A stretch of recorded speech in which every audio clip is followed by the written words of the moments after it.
What's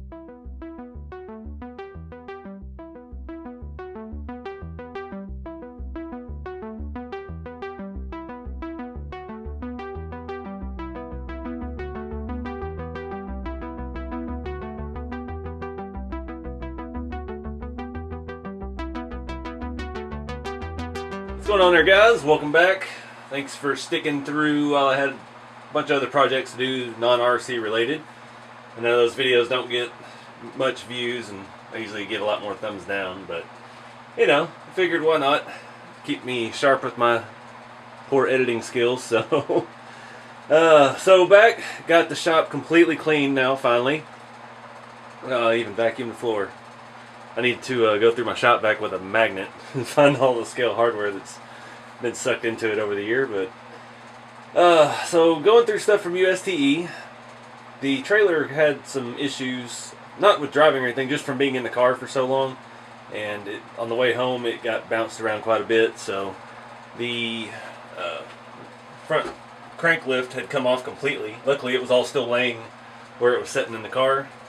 But one thing I need to do, I want to lower this some more. So if you remember back to the third Winnebago video, we built this trailer. It was Boom Racing, maybe?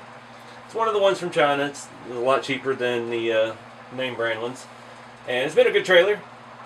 The lights and stuff work on it. It's not, that one doesn't blink anymore. Oh well, I don't need hazards on anyway.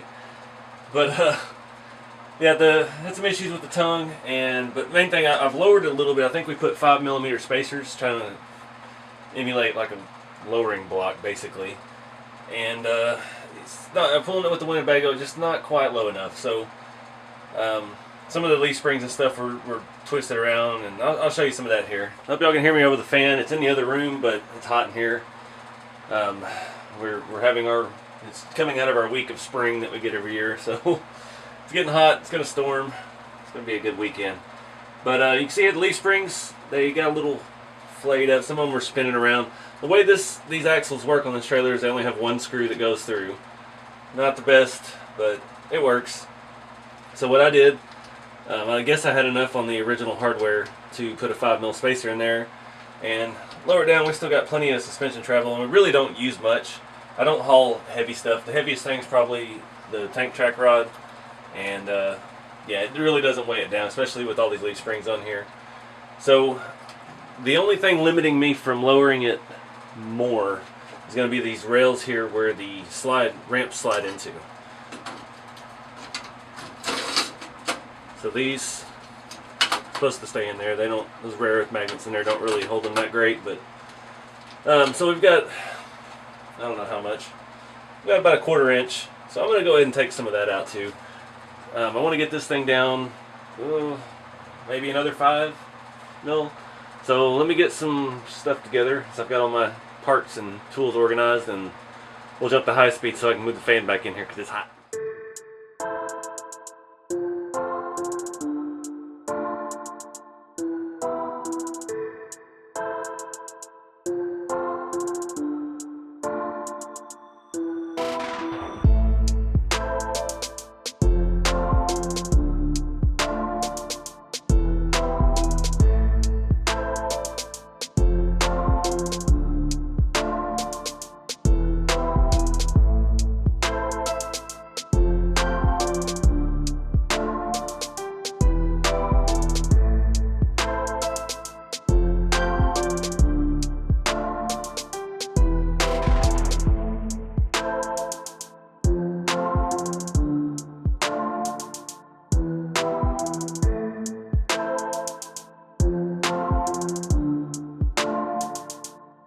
Alright guys, so I was going about that all wrong. I was looking for some, those are 2.5mm bolts, and I don't have a whole lot of selection in that size. And I was looking at putting longer spacers in, all that, and it dawned on me I could just de-arch the leaf springs. Those springs had a very hard arch in them, and yeah, you saw me just hammer them down. I got them in matching pairs, bolt it back on, no extra spacer other than the one that comes with it. It's like a I don't even know what you call that piece, like a piece of a flip kit when you lower a truck in the back. And yeah, the rear axle is as low as it'll go. With the rat rod on there, it probably barely has a couple millimeters of movement. But we got it down a little bit. I was really hoping I could use these wheels and tires. Maybe put $180 worth of tire and wheel on a $120 trailer. I don't know. I thought it would be a cool upgrade, but I didn't remember these wheels have a special hub made because there's no bearings or anything in the axles. The axles are just a solid piece of rod with threaded ends, and all the bearings are in the hub of the wheel that bolts to the 5-lug bead log, basically. And trying to adapt a regular 12mm hex type wheel to it, it's not going to work. I know there's some adapters out there. I have some on the front of the track rat rod there, but yeah, they never jived quite right, and then it's going to make it stick out a little further, I'm afraid. So I don't know. That's something we can tackle later. There's really no other way to lower this anymore. Also, the problem I've run into with this, you can see my hitch situation here. The trailer came with a couple different drops. Get the dog out of the way. And this was probably the most significant, and I'm sure it was intended to go the other way for rock crawlers and stuff to tow with. But it keeps everything pretty parallel, but it doesn't like to stay that way. And I've stripped out several of these nuts that you use on here to hold that on. It still will work loose and spin if I'm doing crazy stuff like, driving through the yard and it's snagging on every blade of grass. So yeah, not real set on that, but I'd like to get the trailer lower. I can move the fenders up another 4 or 5 millimeters. There's optional mounting locations for those, and then that would allow us to have a more slammed looking trailer. But we'll have to do something different with that rear axle, because the front I can go, I've got 15mm of range in the front.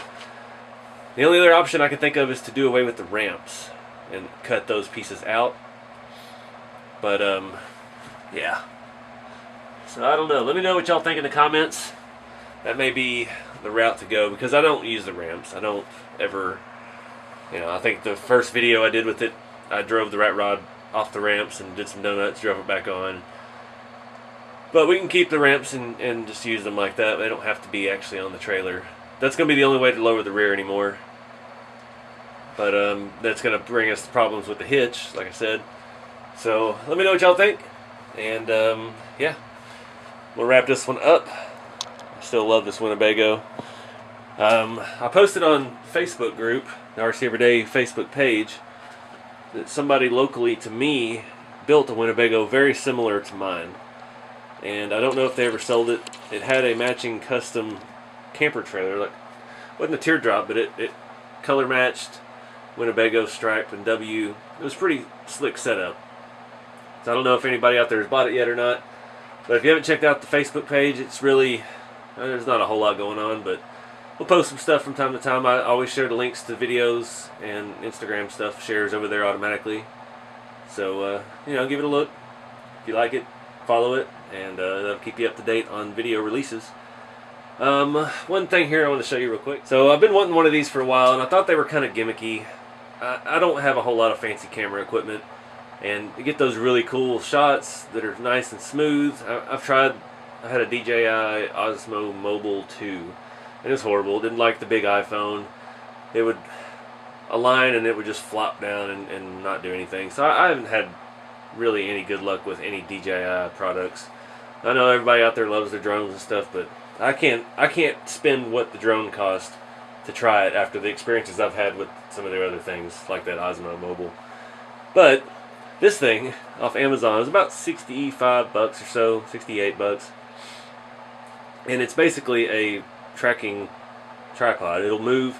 It's got 4 different speeds, and it's completely adjustable, so we can turn sharp, curve, do circles, or we can go in a nice straight line. Let me show you how this works. Turn it on here on the other side. It even has a nice wireless remote. Turn it down to the slow speed. And that's how I'm getting these cool shots. It's a pretty cool thing, and it's actually heavy. It's made of metal. It's not plasticky. It's not flimsy. I can turn it the other way. So we're gonna have some fun with this thing. Any of you guys out there that run on pavement, this might be a cool little option. Let me go back the other way and we'll turn. That's full speed, so it's not super fast, but it's got little rubber wheels and yeah, pretty cool little thing. But I just thought I'd share that. There's a link to that in my Amazon store page if anybody's looking for those. It's in my camera gear section. And look for some cool shots of that coming up. So keep it scale, and I will see you all in the next video.